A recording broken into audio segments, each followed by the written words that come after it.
High, আমি জয়া। আজকে আমি তোমাদের সাথে একটা সুন্দর জিনিস একটা সুন্দর জিনিস দেখাবো। তো চলো সেটা দেখানো যাক। জিনিসটা খুব সুন্দর, আমার তো ভীষণ ভালো লেগেছে, আর আমার মনে হয় তোমাদেরও খুব ভালো লাগবে। তো চলো দেখানো যাক, বেশি কথা না বলে দেখানো যাক। তো এটা কি তোমরা বলতে পারবে? আচ্ছা, আমি না বললে তোমরা কি করে বলবে বলো? তো চলো বলেই দিই।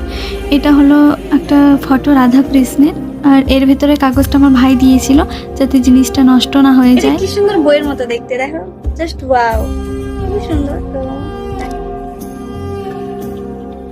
কি যেভাবে রাখবে সেভাবেই রাখা যাবে। আর এটা আমার বাবা এনেছিল আমার ভাইকে গানের পরীক্ষাতে নিয়ে যে ঝাড়গ্রাম থেকে। আমার তো ভীষণ ভালো লেগেছে, আশা করছি তোমাদেরও খুব ভালো লাগবে, কারণ দেখতে খুবই সুন্দর। যাই হোক, ভালো লাগে কমেন্টে কিন্তু রাধে রাধে বলে যেও একবার।